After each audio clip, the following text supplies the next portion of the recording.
आगामी लोकसभा चुनाव के लिए बीजेपी ने युद्ध स्तर पर कसरत शुरू कर दी है, जिसके तहत बीजेपी के तमाम वरिष्ठ नेता दिल्ली से देहरादून आ रहे हैं। बता दें कि 2 दिन उत्तराखंड दौरे के दौरान केंद्रीय गृह मंत्री अमित शाह ने पार्टी पदाधिकारियों को जरूरी टिप्स दिए।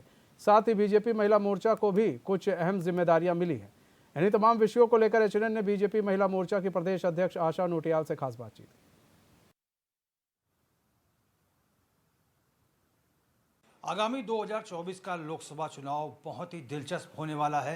हालांकि उससे पहले 5 राज्यों में विधानसभा चुनाव होने हैं, जो कि सेमीफाइनल के रूप में देखा जा रहा है।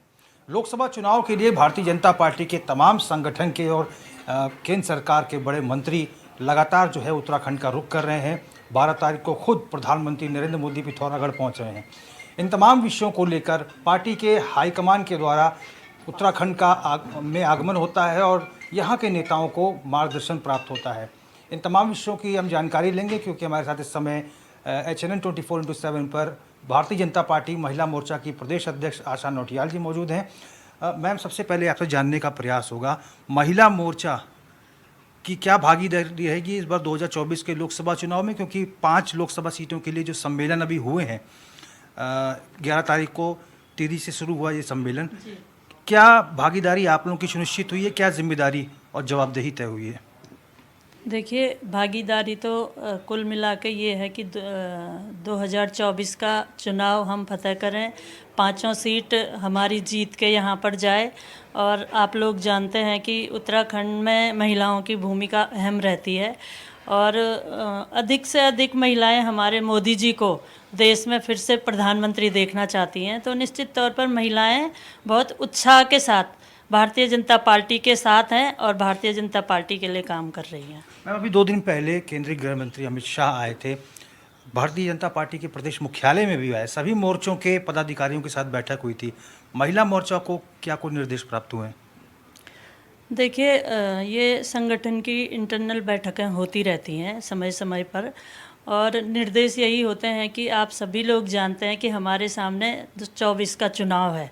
तो 24 का चुनाव हम बहुत अच्छे मतों से उत्तराखंड में विजय हासिल करें, इसी के लिए मंत्र देके हमारे अमित शाह जी गए हैं, जो गृह मंत्री हैं।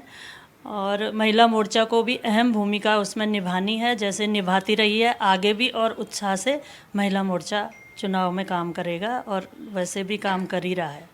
मैम, लगातार संगठन के हाईकमान की तरफ से संगठन के और केंद्र सरकार के बड़े मंत्री उत्तराखंड का रुख कर रहे हैं, चाहे वो धर्मेंद्र प्रधान का उत्तराखंड आना हो, गृह मंत्री अमित शाह का उत्तराखंड आना हो, राष्ट्रीय संगठन महामंत्री BL संतोष का आना हो, राष्ट्रीय संयुक्त महासचिव संगठक बी सतीश भी इस बीच आए थे। क्या जो कोर कमेटी की बैठक लगभग 2 महीने के पहले हुई थी, जिसमें BL संतोष आए थे, 2 दिवसीय बैठक थी, उसमें क्या निर्देश प्राप्त हुए हैं आप लोगों को? देखिए, कार्यक्रम निर्धारित होते हैं, वो संगठन के लिए भी होते हैं, मोर्चों के लिए भी होते हैं, और हमारे 7 मोर्चे हैं, 7 मोर्चों को कार्यक्रम निर्धारित किए गए हैं जो हम लोग कर रहे हैं। अभी हमारा बूथ लेवल का जो सत्यापन है, उसमें सभी लोग, पूरी पार्टी लगी हुई है, तो बूथ का हमारा सत्यापन चल रहा है। मैम, नारी शक्ति की बात जो है प्रधानमंत्री लगातार करते हैं, महिला आरक्षण बिल हो, चाहे उज्ज्वला गैस योजना को से महिलाओं को लाभान्वित करने की बात हो, गैस सिलेंडर के दाम सस्ते करने की बात हो, इन तमाम चीज़ों को जनता तक पहुंचाने की जिम्मेदारी प्रदेश में कहीं ना कहीं भारतीय जनता पार्टी में आपके ऊपर है, महिला मोर्चा की प्रदेश अध्यक्ष के तौर पर।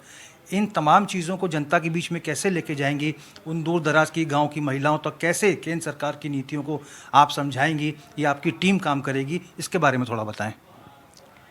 देखिए, सबसे पहले तो हम आपके चैनल के माध्यम से माननीय प्रधानमंत्री मोदी जी को आभार व्यक्त करते हैं, धन्यवाद देते हैं कि उन्होंने नारी शक्ति बंधन बिल ला करके महिलाओं को लोकसभा और राज्यसभा में, विधानसभा में प्रतिनिधित्व देने का जो निर्णय लिया है, इसके लिए सभी मातृशक्ति, पूरे देश के साथ साथ उत्तराखंड की मातृशक्ति भी उनकी आभारी है और धन्यवाद करती है। उसके अलावा महिलाओं के लिए उन्होंने बहुत सारी योजनाएं बनाई हैं और उसका लाभ हमारी बहनों ने लिया है। हमारे यहाँ पे उज्ज्वला योजना है अभी, जिसमें आप ही बोल रहे हैं कि 200 रुपये गैस सिलेंडर में उन्होंने कम किए हैं बहुत, हमने उस पर भी कार्यक्रम किया। हमारे हर जिले और हर मंडल तक कार्यक्रम हुए हैं। मैम, बीजेपी के भीतर जो है तमाम अभियान इस बीच हमने देखे हैं पिछले 4 से 5 महीने के भीतर, चाहे वोटर चेतना अभियान हो, चाहे वो प्रधानमंत्री नरेंद्र मोदी के जन्मदिन से सेवा पखवाड़ा की बात हो, मिस्ड कॉल अभियान जो आपका चला, हर घर तिरंगा अभियान आपका चला, टिफिन बैठकों के लिए हाईकमान ने जोर दिया। महिला मोर्चा की क्या कुछ भागीदारी रही है इन तमाम अभियानों में? देखिए, वोटर चेतना अभियान में महिला मोर्चा ने पूरा कार्यक्रम किया है, रैली निकाली है। टिफ़िन बैठकें जो हुई हमारी 1 महीने तक लगातार, जुलाई के महीने में टिफ़िन बैठकें हुई हैं, हर मंडल स्तर पर हुई हैं और ज़िले में कई टिफ़िन बैठकें हुई हैं जिसमें हमारी बहनों ने कम से कम 20,000 बहनों ने भागीदारी की। और पूरे महीने हमारे हर टिफ़िन बैठक में हमारे सांसद उसमें उपस्थित रहे हैं, मुख्यमंत्री जी उपस्थित रहे हैं और हमारे मंत्री भी उपस्थित रहे हैं अपने अपने क्षेत्रों में, अपने अपने ज़िलों में। तो बहुत ही अच्छा वो कार्यक्रम था। उसके बाद जो अभी बूथ सशक्तिकरण का चल रहा है उसमें भी हमारी बहनें हैं, वोटर चेतना में बहनों ने बढ़ चढ़ के हिस्सेदारी की है। हमारा जो सेवा पखवाड़ा चला है उसमें हमारी बहनों ने लगातार, हम महिला मोर्चा के अलग से कार्यक्रम भी दिए गए थे, उन कार्यक्रमों को लेकर हमने अपने जिला और मंडल स्तर तक कार्यक्रम किए हैं। और मेरा देश मेरी माटी जो कार्यक्रम हुआ है उसमें भी हमारी बहनों ने लगातार हिस्सेदारी की है। हमसे बात करने के लिए बहुत बहुत धन्यवाद मैम। तो हमने बात की भारतीय जनता महिला मोर्चा की प्रदेश अध्यक्ष आशा नौटियाल जी से। स्पष्ट रूप से उनका कहना है कि चाहे वो राष्ट्रव्यापी स्तर की बात हो या फिर उत्तराखंड की बात हो, प्रधानमंत्री नरेंद्र मोदी के नेतृत्व में लगातार राष्ट्र का नाम रोशन हुआ है, उत्तराखंड का नाम रोशन हुआ है और 2024 के लोकसभा चुनाव में जनता एक बार फिर से भारतीय जनता पार्टी को आशीर्वाद देगी। HN 24/7 के लिए अपने कैमरा पर्सन हरीश भट्ट के साथ में रोहित विक्रम सिंह, देहरादून।